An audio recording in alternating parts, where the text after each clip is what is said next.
Welcome to my channel Simplified Anatomy. Today we will learn about the bony pelvis. This is the bony pelvis. The posterior wall of the basin is longer as compared to the anterior wall. Here you can also see the anterior wall is smaller and the posterior wall is larger or longer. Here you can also see the inlet of the pelvis is larger and outlet is smaller. Inlet is above and outlet is below. The pelvic girdle is a bony ring below the fifth lumbar vertebrae and between the two femoral head. The bony pelvis is formed by the four bones. On each side, hip bone and posteriorly sacrum, and below the sacrum there is coccyx. So that these four bones together forms a bony ring or pelvic girdle, also known as the bony pelvis. These four bones articulate with each other and forms two synovial joints, sacroiliac joints on each side and two symphysis joints, anteriorly pubic symphysis and posteriorly a joint between the sacrum and the coccyx, sacrococcygeal joint, which is also the symphysis variety. Now the division of pelvis. The plane of the pelvic inlet divides the bony pelvis into two parts. The part above to the pelvic inlet, this part is known as false pelvis, pelvis major and greater pelvis. Whereas the part below to the pelvic inlet, this is the pelvic inlet. So this part below to the pelvic inlet, this part is known as true pelvis, lesser pelvis and the minor pelvis, and also known as the obstructed pelvis, because this pelvic cavity and the pelvic outlet help in the parturition of the baby. Now come to the division of the lesser pelvis. This hole is the lesser pelvis.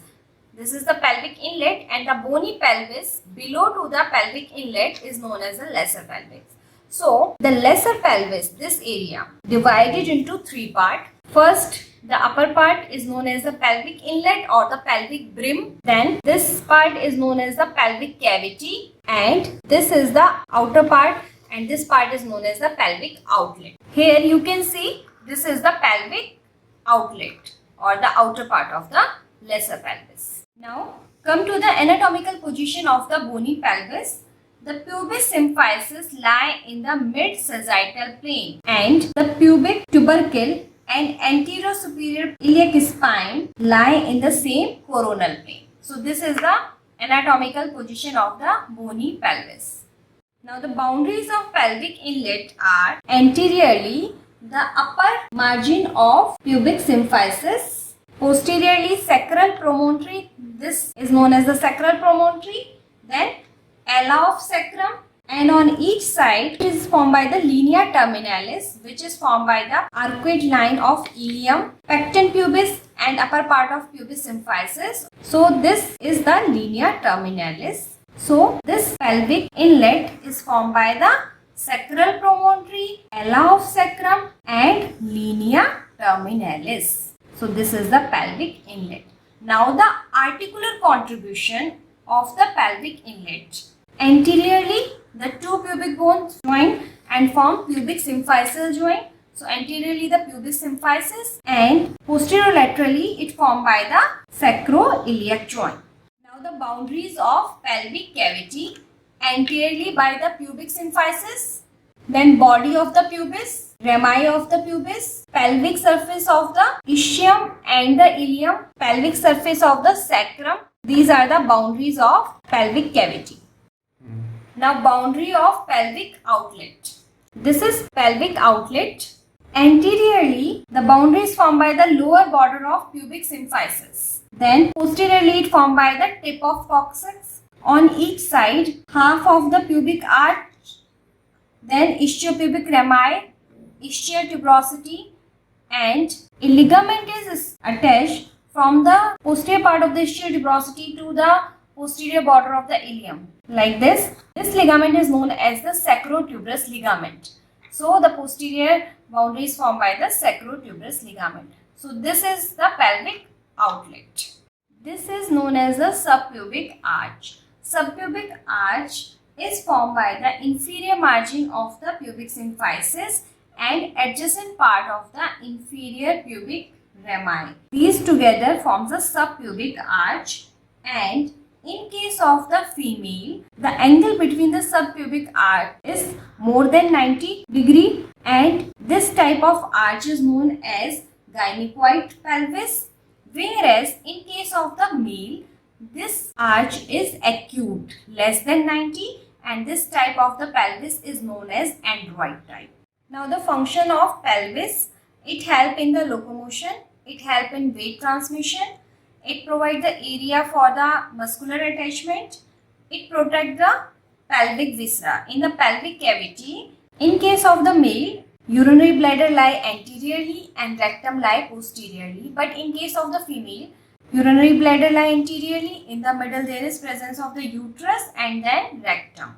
So this pelvic cavity provide protection to the pelvic viscera, and it also play an important role in case of parturition. Now the pelvic inclination, the plane of pelvic inlet, this is the plane of pelvic inlet, it forms 55-degree angle with the horizontal plane, whereas the plane of pelvic outlet form 15-degree angle with the horizontal plane.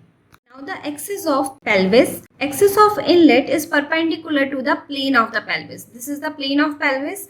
The axis passes through the umbilicus, through the center of the plane of inlet of the pelvis, and it passes to the center of the coccyx. So this is the axis of inlet. Now the axis of the outlet.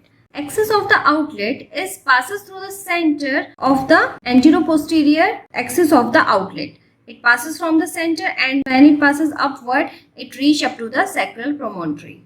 Diameter of the inlet of pelvis. Anteroposterior diameter, it extends from the middle of the sacral promontory to the upper margin of pubic symphysis. The oblique diameter extends from the sacroiliac joint of one side to iliopectineal eminence of the opposite side. So this is the oblique diameter.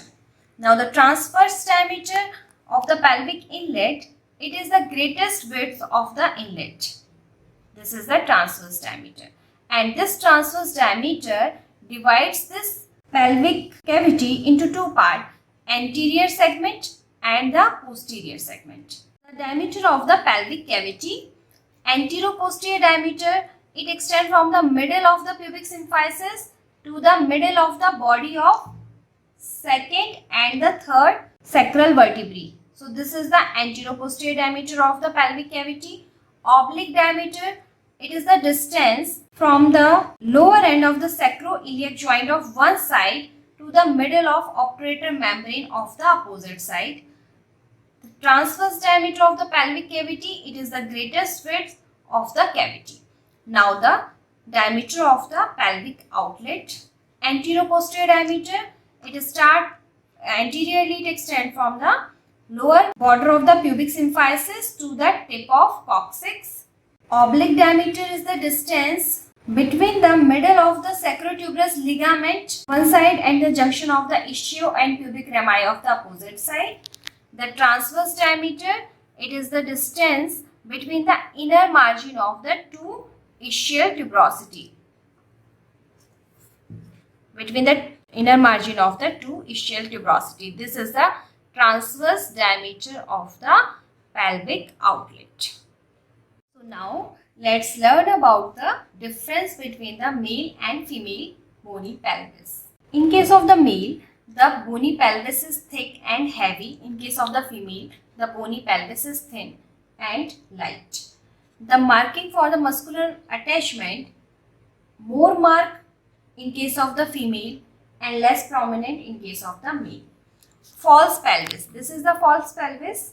In case of the male, the false pelvis is deep. In case of the female, the false pelvis is shallow. Pelvic inlet. This is the pelvic inlet. In case of the male, the pelvic inlet is heart shaped. In case of the female, the pelvic inlet is oval, which makes the pelvic cavity more roomy. The sacral promontory. This is the sacral promontory. In case of the male, sacral promontory is more prominent, but in case of the female, the sacral promontory is flat. Cavity. Pelvic cavity in case of the male is narrower and deeper. In case of the female, the pelvic cavity is wide and shallow. Ischial spine in case of the male is projected inward, but in case of the female, the ischial spine is projected outward.